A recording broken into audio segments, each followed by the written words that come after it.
ये नुकसान ये 9 नंबर मस्जिद तैयबा मरकज उमरकरा के अंदर ஒரு மரண அடி பாகிஸ்தானை சார்ந்த தீவிரவாதிகளுக்கும் பாகிஸ்தானுக்கும் நம்ம காமிச்சிருக்கோம். இந்த மரண அடியில் 1971க்கு அப்புறம் முப்படைகளும் சேர்ந்து இது செஞ்சுருக்காங்க. ஆர்மியில் இருக்கிறதும் இந்தியாவில் இருக்கிறதும் ஒரு கௌரவமாக நினைக்கிறேன். நம்மனால நம்ம நாட்டு மக்கள் சந்தோஷமாக இருப்பாங்கன்னு நான் நினைக்கிறேன். இது ரொம்ப ஏன் நம்ம அவ்வளோ சந்தோஷப்படுறோன்னா, இது ரொம்ப நாளைக்கு முன்னால் நம்ம பண்ண வேண்டியது.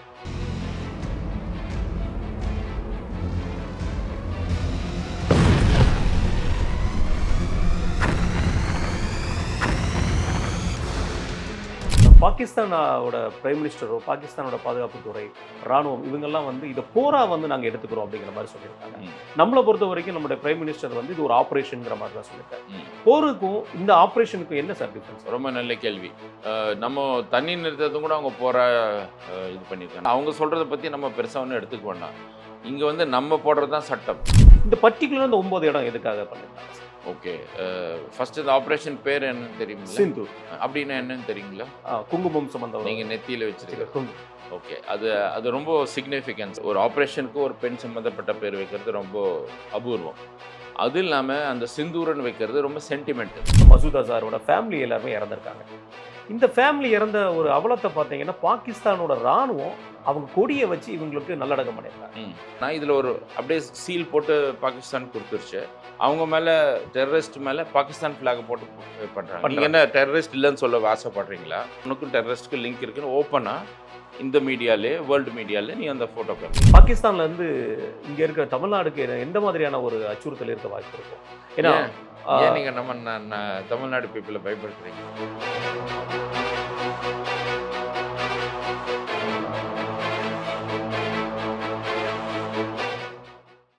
வணக்கம். நேற்று இந்திய ராணுவம் செந்தூர் அப்படி ஒரு அட்டாக்கை பகல்காம்ல தாக்குதலுக்கு பதிலடியாக மரண அடியாக பாகிஸ்தான் சார்ந்த தீவிரவாதிகளுக்கு கொடுத்துருக்காங்க. இது பற்றிய விவரங்களே கர்னல் பிரின்ஸ் அவர்களுக்கு கேட்டு தெரிஞ்சுக்கும். சார் வணக்கம். வணக்கம், எப்படி இருக்கீங்க? நல்லா. முதல்ல ஒரு மரண அடி கொடுத்து சந்தோஷமா இருக்கும். ஏன்னா லாஸ்ட் நம்ம தாக்குதலை பற்றி பேசியிருந்தோம், அதுக்கப்புறம் இதாக இருந்தது. ஒரு மரண அடி பாகிஸ்தானை சார்ந்த தீவிரவாதிகளுக்கும் பாகிஸ்தானுக்கும் நம்ம ஒரு காமிச்சிருக்கோம். இந்த மரண அடியில் 1971க்கு அப்புறம் முப்படைகளும் சேர்ந்து இது செஞ்சுருக்காங்க. இதை பற்றி நீங்கள் என்ன நினைக்கிறீங்க சார்? இது ஆர்மியில் இருக்கிறதும் இந்தியாவில் இருக்கிறதும் ஒரு கௌரவமாக நினைக்கிறேன். நம்மனால நம்ம நாட்டு மக்கள் சந்தோஷமாக இருப்பாங்கன்னு நான் நினைக்கிறேன். இது ரொம்ப ஏன் நம்ம அவ்வளோ சந்தோஷப்படுறோன்னா, இது ரொம்ப நாளைக்கு முன்னால் நம்ம பண்ண வேண்டியது. 99 இந்த மாதிரிலாம் நம்ம ரொம்ப சகிப்புத்தன்மை ரொம்ப ஜாஸ்தியாக நம்ம காமிச்சிருக்கிறோம். அதனால இவ்வளோ லேட்டாக நம்ம பண்ணுறதுனால அந்த வேகமும் ஜாஸ்தியாக இருக்கும். அப்புறமேல நாட்டு மக்களோட support, I think 90% even 95% people இதை பண்ணணும், ஏன் பண்ணல அந்த மாதிரி கேள்வி. இறந்து போன 26 பேரோட குடும்பங்கள் மட்டும் இல்லை, எல்லாருமே ஒரு குடும்பமாக நினச்சி இதை நம்ம சீக்கிரமாக பண்ணணுன்றது. ஏன் இவ்வளோ லேட்டாக பண்ணணும்? என்னை பொறுத்த வரைக்கும் நம்ம சீக்கிரமாக பண்ணியிருக்கிறோம். இன்னும் ஒரு 2-3 வாரம் கழித்து பண்ணியிருந்தால் இன்னும் டெரரிஸ்ட் கிடச்சிருக்கும். ஆனால் அந்த டெசிஷன் எடுத்தது ப்ராபப்ளி நாட்டு மக்கள் அந்த ஃபோர்ஸ் பண்ணுறதுனால, மற்றவங்களாம் சீக்கிரம் பண்ணணும் இந்த ஃபோர்ஸ் பண்ணுறதுக்காக. இதை பழின்னு நம்ம பார்க்கக்கூடாது.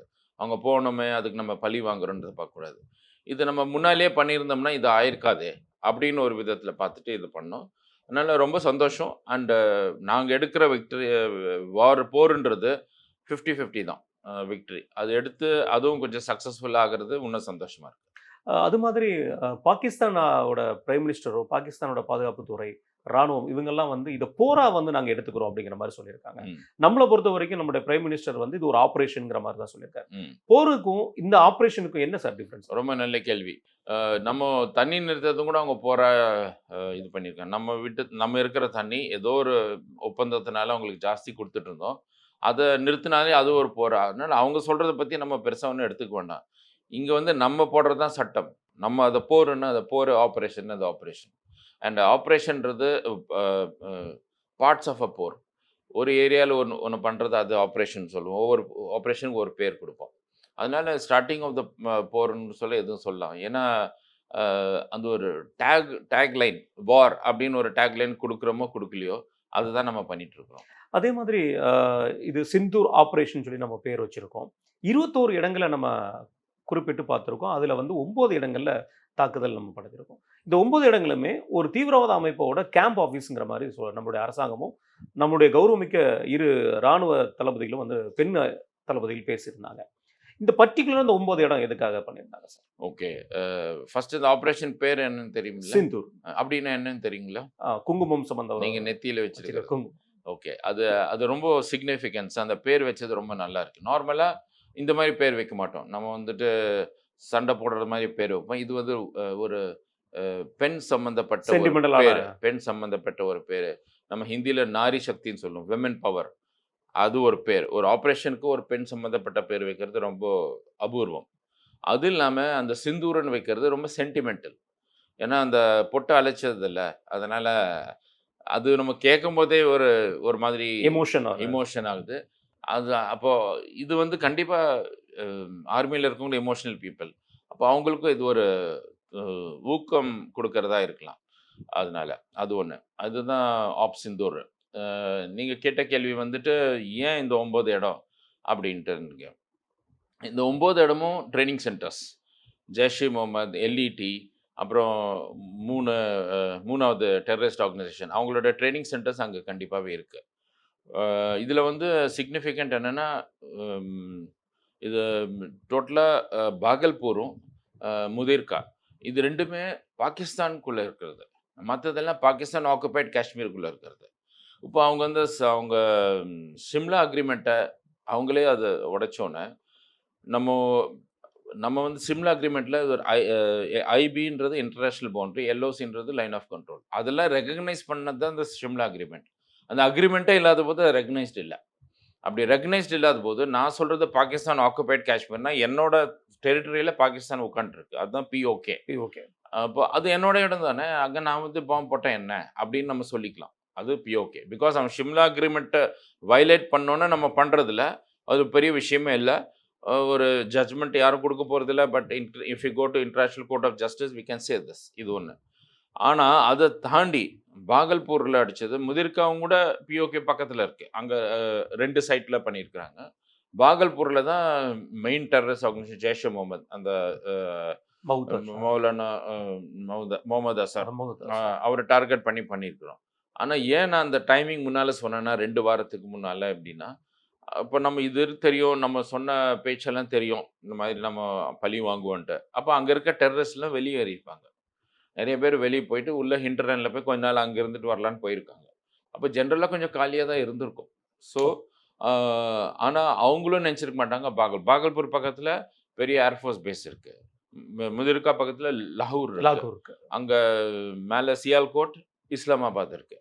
இப்போ நான் அவ்வளோ தூரம் நான் டார்கெட் பண்ணுறேன். இன்னும் கொஞ்சம் தூரம் உங்களோட இன்ஸ்டலேஷன் டார்கெட் பண்ணுறது பெரிய பிரச்சனை இல்லை. ஏன்னா நம்மக்கிட்ட இருக்க பாம்பு என்ன இங்கேருந்து ஆப்கானிஸ்தான் வரைக்கும் நம்ம அடிக்கலாம். பாகிஸ்தான்றது சின்ன கண்ட்ரி. அதனால் அது ரேஞ்ச் ஒரு பக்கம் இருக்குது. 2வது பாகல்பூர் அடிக்கும்போது நம்ம ஹெட் குவார்ட்டர்ஸே அடிக்கிறோம் அப்படின்னு ஒரு ஃபீலிங் நம்ம கொடுக்குறோம். 2வது என்ன ஃபீலிங்னா, இனிமேல் நீங்கள் எதாவது பண்ணிங்கன்னா 1 பண்ணால் 10க்கு நம்ம இது பண்ணுவோம் அப்படின்ட்டு ஒரு பதிலடி இது இருக்குது. அதாவது ஒன்ஸ் அந்த பவுண்ட்ரியை நம்ம இந்த பவுண்ட்ரி எதுவுமே ஒரு எல்லையை மீறிட்டா அப்புறமேல் அது மீறுறதுக்கு 2வதுக்கு பெரிய சக்தி தேவையில்லை. இன்னைக்கு நம்ம அடிச்சிட்டோம். அப்போ நான் இனிமேல் சும்மா பக்கத்து வீட்டில் போய் பாம்பு போடுற மாதிரி போட்டுட்டு வந்துடும். அந்த மாதிரி இருக்கும். அதே மாதிரி இது பகல்பூரில் நீங்கள் சொன்ன மாதிரி ஒரு அட்டாக் நடந்திருக்கு, முர்கேல நடந்திருக்கு. அது ஜெய்ஷ்-இ-முகமதோட ஹெட் குவார்ட்டர்ஸ். அவர் ஜெய்ஷ்-இ-முகமது மசூத் அசாரோட ஃபேமிலி எல்லாருமே இறந்துருக்காங்க. இந்த ஃபேமிலி இறந்த ஒரு அவலத்தை பார்த்தீங்கன்னா, பாகிஸ்தானோட ராணுவம் அவங்க கொடியை வச்சு இவங்களுக்கு நல்லடக்கம் பண்ணியிருக்காங்க. ஃபேமிலின்னா அவர் அங்கே இருக்கிறாருன்னா அவங்களாம் எப்படி இருப்பார் தெரியும். அவர் ஃபேமிலி அங்கே வந்து வச்சிருப்பாரு. ஆனால் ஒரு டெரரிஸ்ட்டை சப்போர்ட் பண்ணுறவங்களும் டெரரிஸ்ட் தானே. அது மேல் டெரரிஸ்டாக இருந்தானே, ஃபீமேலாக இருந்தானே. அந்த மாதிரி விதத்தில் நீங்கள் ஃபேமிலின்ற ஒரு பட்டம் கொடுக்கக்கூடாது. அதுக்கு அவங்களும் ஒரு டெரரிஸ்ட் கூட இருக்கிறாங்க. அவர் தம்பி டெரரிஸ்ட். அதனால நம்ம அடிச்சது அந்த ஏர்கிராஃப்ட் கடத்தினதே அவர் தான். இப்போ ஒருத்தர் நம்ம இங்கே நம்ம சிட்டியில் பார்த்தீங்கன்னா, நம்ம ஒரு இடத்துல திருடி போய் நம்ம தங்கெல்லாம் திருடி போய் ஒருத்தர் அவர் வீட்டில் வச்சிருக்காரு. அங்கே அவங்க ஒய்ஃப் இருக்கிறாங்க. அப்போ போலீஸ் வந்து என்ன பண்ணுவாங்க, 2 பேர்த்தையும் தானே பிடிச்சிட்டு போவாங்க. அதே மாதிரி அது வந்துட்டு நீங்கள் அந்த விதத்தில் பார்க்கணும். அது நீங்கள் ஃபேமிலின்லாம் பார்க்கக்கூடாது. 2வது என்னென்னா, இதில் ஒரு அப்படியே சீல் போட்டு பாகிஸ்தான் கொடுத்துருச்சு. அவங்க மேலே டெரரிஸ்ட் மேலே பாகிஸ்தான் ஃப்ளாகை போட்டு பண்ணுறாங்க. நீங்கள் என்ன டெரரிஸ்ட் இல்லைன்னு சொல்ல ஆசைப்படுறீங்களா? இல்லை அவங்க வந்து பெரிய ரொம்ப இம்பார்ட்டன்ட் சிட்டிசனா? ஃப்ளாக் யாருக்கு போடுவீங்க? இம்பார்ட்டன்ட் பீப்புள் தான் போடுவீங்க. அவங்க நார்மல் சிட்டிசன் நீங்கள் போட மாட்டீங்களே. அப்போ நீங்கள் ஃப்ளாக் போட்டால் கண்டிப்பாக அவன் டெரரிஸ்ட்டு, உனக்கும் டெரரிஸ்ட்டுக்கு லிங்க் இருக்குன்னு ஓப்பனாக இந்த மீடியாலே, வேர்ல்டு மீடியாலே நீ அந்த ஃபோட்டோ காமிங்க. அது யார் தூக்குறா? அதெல்லாம் வெறும் சர்விங் ஒரு யூனிஃபார்ம் போட்ட சோல்ஜர்ஸ். நம்ம டெரரிஸ்ட்னு நடிக்கிறோம், நீ யூனிஃபார்ம் போட்ட இதே ஒரு இந்த பிக்சரை வச்சே நம்ம 1008 பிக்சர் ஹேஸ் 1000 லாங்குவேஜஸ்ன்னு சொல்லுவோம். இது வச்சு நம்ம சொல்லலாம் நம்ம பண்ணது தப்பு இல்லை அப்படின்ட்டு. அதே மாதிரி அவங்க நேற்று ஒரு அட்டாக்கை வந்து பண்ணுறதுக்கு அவங்களுடைய பிரதமர் வந்து முழு அதிகாரத்தை அவங்களுடைய ஆர்மி பீப்புள் கொடுத்துருக்காங்க. இன்றைக்கு சமீபத்தில் ஒரு நியூஸ் பார்த்தோம், அவங்க மிசில்ஸை வந்து நம்ம டிஃபென்ஸ் வந்து அடிச்சிருக்காங்கன்னு சொல்லி ஒரு இன்ஃபர்மேஷன் பார்த்தோம். அது என்ன மாதிரி? இன்னும் கொடுக்க சொல்லுங்க, இன்னும் மிசைல் அடிக்கிறோம். ஸோ அது பர்டிகுலரா அவங்க வந்து அமிர்தசரஸ்ல பொற்கோயில தாக்க வந்துச்சு அந்த மிசைல்ஸ்ங்கிற மாதிரி சொல்லியிருந்தாங்க. இல்லை, அமிர்தசரில் அது மிசைல் மேலே இருக்கும்போது அது நம்மளாம் சொல்லிக்கலாம். இன்ஃபேக்ட் நேற்று நைட்டு 2 மிசைல் நம்ம அடிச்சிருக்கிறோம். ஆனால் நம்ம என்ன சொல்கிறோன்னா 15 சிட்டிஸை டார்கெட் பண்ணுறோம். 2 மிசைல் 15 சிட்டிஸை டார்கெட் பண்ணுறது கஷ்டம். அதனால் நம்மளும் கொஞ்சம் ஹைப் பண்ணுறதா இருக்கலாம். ஆனால் 2 மிசைல் தான் அடிச்சிருக்கோம். அப்படின்னா மீதி மிசைல்ஸ் விழுந்திருக்கும் உள்ள. இதில் என்ன நீங்கள் முக்கியமான கவனிக்க வேண்டியதுன்னா, நம்மளோட ஏர் டிஃபென்ஸ் சிஸ்டம் ஸ்ட்ராங்காக இருக்குது. இந்த S-400 சிஸ்டம் நம்ம ரஷ்யாங்கிட்ட வாங்கினது தடுக்குது. அவங்க வந்து முந்தா நேற்று அதை ஆக்டிவ் பண்ணாங்களே. இதில் H-14 சிஸ்டம் சைனாலேருந்து ஏர் டிஃபென்ஸ் வச்சுருக்காங்க. அப்படி அது வேலை செஞ்சுருந்தா நம்மளோட ஏர்க்ராஃப்டோ மிசைலையோ, ஏர்க்ராஃப்ட் போல் மிசைலை தடுத்துருக்கணும். அது முந்தா நேற்று நம்ம 24 மிசைல் அடித்தோம், 24 மிசைலும் கீழே இறங்கி. அதனால் ஒரு மிசைலும் அப்போ ஒன்றா இப்போது நீங்கள் அங்கே நம்ம சொல்லிகிட்டே இருக்கிறோம், அவங்க முன்னாலேயே அனௌன்ஸ் பண்ணிட்டாங்க இந்தியா நம்மளை தாக்க போகுது. அவர் சொல்கிற எங்களுக்கு முன்னாலேயே தெரியும் இந்தியா தாக்குவோம். அப்படின்னா உன்னோட மிசைல் டிஃபென்ஸ் சிஸ்டம் ஆன் இல்லை. ஆனாக இருந்திருக்கலாம், எஃபெக்டிவாக இருக்காது. ஏன்னா சைனீஸ் ப்ராடக்ட் இல்லை. அதனால் ஸோ இன்னைக்கு இப்போ மத்தியானத்துக்கு கேள்வி நம்ம பேசுகிறதுக்கு முன்னால் அங்கே மிசைல் டிஃபென்ஸ் சிஸ்டம் நம்ம தகர்த்திட்டோம் அப்படின்னு ஒரு கேள்வி வருது. அவங்களோட மிசைல் சிஸ்டமே அடிச்சிட்டோம். லாகூர்லாம் போய் நம்ம அடிச்சிருக்கோம். அவங்களது நம்ம தடுத்தோம். இன்னைக்கு மத்தியானத்தில் என்னமோ அவங்க மிசைல், இது எப்போ ஆச்சுன்னு தெரியல. ஏன்னா செய்தி வர தான் தெரியும் நமக்கு. அதனால நம்ம முந்தா நேற்று நைட்டு 1 மணிக்கு அடிச்சது, நேற்று அவங்க 1 மணிக்கு ட்ரை பண்ணியிருக்கிறாங்க. அந்த 2 மிசைலை நம்ம காலையில் 1:05க்கு அதை நம்ம இது பண்ணிட்டோம். அதுக்கப்புறம் மிசைல் வந்ததா ஒன்றும் தெரியல. இன்னைக்கு நம்ம வந்து அவங்கள இது பண்ணியிருக்கிறோம். ப்ரெஸ் ப்ரீஃபிங்கில் வந்துட்டு டிஃபென்ஸ் மினிஸ்டர் சொல்லியிருக்காரு, ஆப்ரேஷன் சிந்தூர் இன்னும் முடியல, அதாவது ஆப்ரேஷன் தொடரும் அப்படின்ட்டு. தொடரும், ஆமாம், ஒரு நாள் ஒரு ஆப்ரேஷன் முடியாது. அது ஒரு நியூஸ் சேனல் 2.0 போகும், 3.0, 1.0 ஒன்றும் முடியல. அதனால ஒரு தடவை மிசைல் எக்ஸ்சேஞ்ச் ஆகிட்டா வார் முடியும். ஆனால் நல்லது, ஏன்னா நம்ம வேணுங்கிறது பண்ணிட்டோம். அவங்க அடுத்த நாளே காலையிலேயே 3 இது மிசைல், இது லேண்ட் டு லேண்ட் மிசைல் அனுப்பிச்சு நம்ம பூஞ்சில் 8 கேஷுவலிட்டிஸ் ஆச்சு. அப்புறம் காலையில் அனுப்பிச்சிருக்காங்க. இனிமேல் அவங்க மிசைல் வந்துட்டு வந்தால் இதே மாதிரி S-400 டிஃபென்ஸ் சிஸ்டம் அவங்க தவிர்த்துரும். அதனால இன்னி அவங்க BVR மிசைல் என்னமோ அனுப்பிச்சிருக்கிறாங்க. இன்னி என்ன பண்ண போகிறாங்கன்னு பார்க்கலாம். கண்டிப்பாக அவங்க தரப்பட அனுப்ப போகிறதில்ல. ஏன்னா இது எல்லாத்துக்குமே நம்ம ரெடியாக இருக்கிறோம். நீங்கள் மூப்படைன்னு சொன்னீங்க. சீயில் வந்துட்டு பிளாக்கேஜ். இப்போது கராச்சி போர்ட்டில் வந்து பிளாக்கேஜ் பண்ணோன்னா, நம்ம ஷிப்ஸ் பிளாக் பண்ணால் அந்த போர்ட்டுக்கு எதுவும் வரதை நம்ம நிறுத்தலாம். அதை நிறுத்தினா சைனாக்குமே ஒரு பெரிய அடிவாகும். அதெல்லாம் ஃப்யூச்சரில் இருக்குது. இப்போ நம்ம ஃபஸ்ட்டு மிசைல் ஃபயர் பண்ணுறதுக்கு முன்னால் இந்த பிளான்ஸ் எல்லாம் ரெடி ஆகிட்டு, இவங்க இப்படி பண்ணால் நம்ம இப்படி பண்ணலான்ட்டு அந்த பிளான் வந்து ரெடி ஆகும். அதாவது சிந்தூர் 2.0 3.0 வரைக்கும் அது மென்டலாக ரெடி ஆகிட்டு அது ப்ரிப்பரேஷனும் ஆயிடும். இதில் வந்து இன்னொரு ஒரு கேள்வி, 2004 நம்ம கார்கில் போரில் ஒட்டி நம்ம அதை பண்ணும்போது நம்ம தரப்படை இதெல்லாம் வச்சு விமானம்லாம் இது பண்ணியிருந்தோம். இப்போ டெக்னாலஜி நல்ல டெவலப்மெண்ட் ஆயிடுச்சு. ஸோ இதை வந்து பாகிஸ்தான் வாரம் எடுக்கும்போது இந்த டெக்னாலஜி நம்மக்கிட்ட அதிகமாக இருக்கா, பாகிஸ்தான் அதிகமாக இருக்கா? கண்டிப்பாக நம்மக்கிட்ட இருக்குது. பாகிஸ்தான்கிட்ட ஒன்றும் டெக்னாலஜி இல்லை. இருக்கிறதெல்லாம் சைனீஸ். ட்ரோன்ஸ் எல்லாம் பரக்தியா ட்ரோன்ஸ் ஆஃப் டர்க்கி, அவ்வளோதான்.